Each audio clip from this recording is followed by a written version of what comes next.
The vision of her just kept popping in my head, and when it did, I would wake up and cry.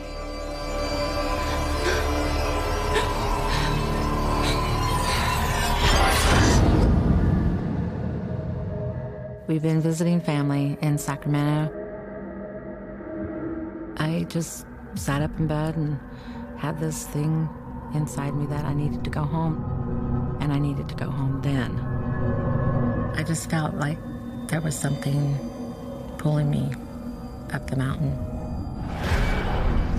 We jumped in the car, we drove, it was late. We're on Highway 50. I don't like traveling the mountain at nighttime. It's really a windy and twisty road. You can go off the road. I was looking out the window. And as we're going around Bullion Bend, on the side of the road, I see this blackish white thing. And I didn't know what it was. And when I was right up on it, I could tell that it was a woman. She was naked, totally naked, and really white. I know that I saw her on that road.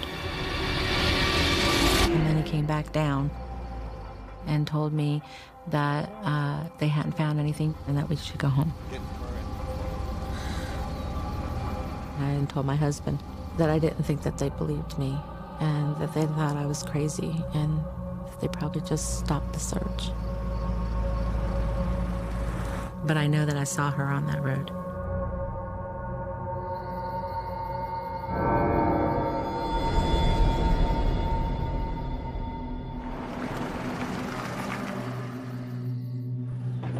Hey guys, how's it going?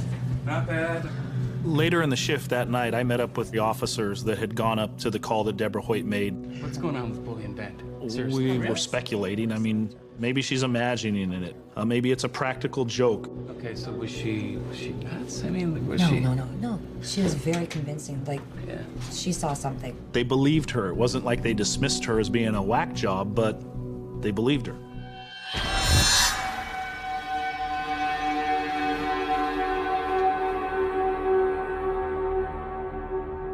We got in the house, and I just laid on my bed and kept crying.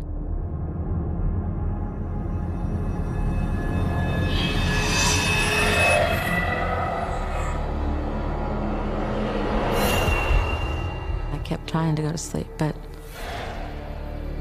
she kept popping in my head. The vision of her just kept popping in my head, and when it did, I would wake up and cry.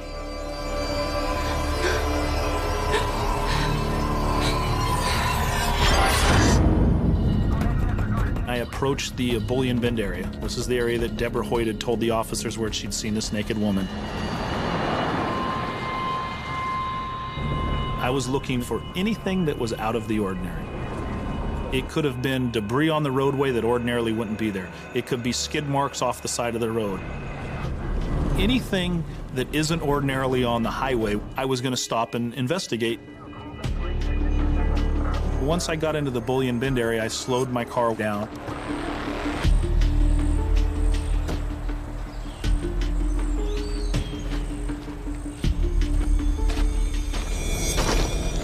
I saw a small tennis shoe, like a child's tennis shoe, on the road.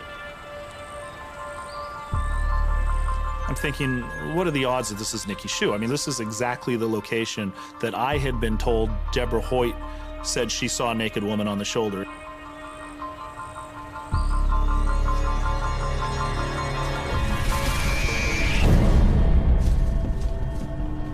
I could look down and actually see this was a very steep drop-off. And there was, big pine trees all intermingled there. And as I'm looking down, I started to see debris. That's when I saw the red car.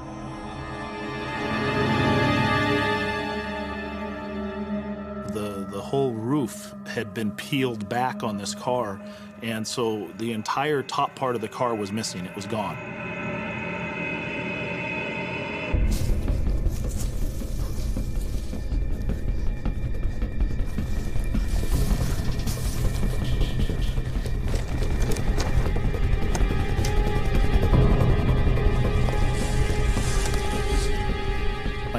around to see if there was anybody in there.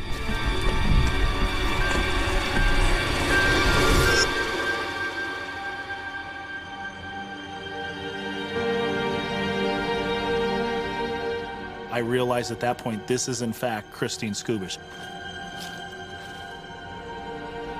I reached and I tried to feel for a pulse.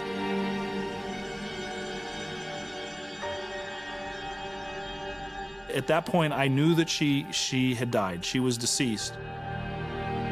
What bothered me the most about this, not that seeing Christine like that, but looking across the car,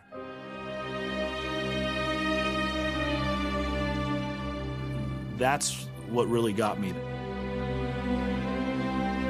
He had basically the look of death. He didn't have any life looking at him. I took my light and I shined my light in his eyes to see if there's any reaction.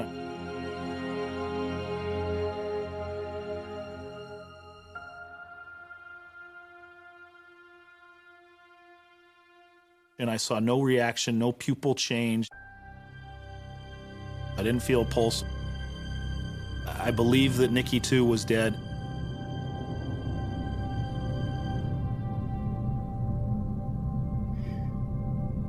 And then I noticed that his chest, as he's laying, his chest rose a little bit, like he took a breath.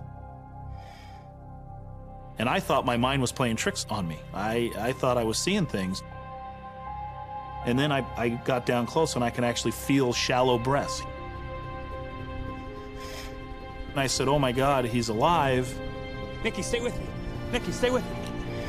I immediately got on the radio. An EMT down here as soon as possible. I tried to hold his hand. I said, Nikki, if you can hear me, squeeze my hand. Stay with me now, stay with me. Okay. I tried to get him to interact with me. Come on, Nikki. I just continued to repeat his name. Stay with me. I told him, you're gonna be okay. Another deputy showed up and I called him down to where I was. I told him who Nikki was and I said, you gotta stay here with him. You know, I'm afraid the family's coming. I didn't want them to see the condition of Christine or Nikki. And sure enough, Karen arrived. Stay back, please. Nikki's okay. And I had to put up my hands and say, stop. Stay back, stay back. Stay back. No, wait. He's okay. I kind of held Karen and I looked her in the face and I told her, car's down here. I found both Christine and Nikki. Watch your step, watch your step. Careful. And I had to tell her, I said, Christine didn't make it. Christine died. It's okay, it's okay. It's okay. It's okay. Oh my God, crazy! But Nikki is alive.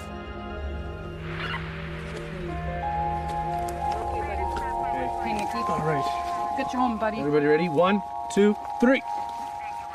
It's okay, Nikki. Get you home safe. Get home, buddy. The firefighters, the paramedics, they did all the treatments, the neck support, everything, and put him on a flat backboard to get him out of there and load him into an ambulance.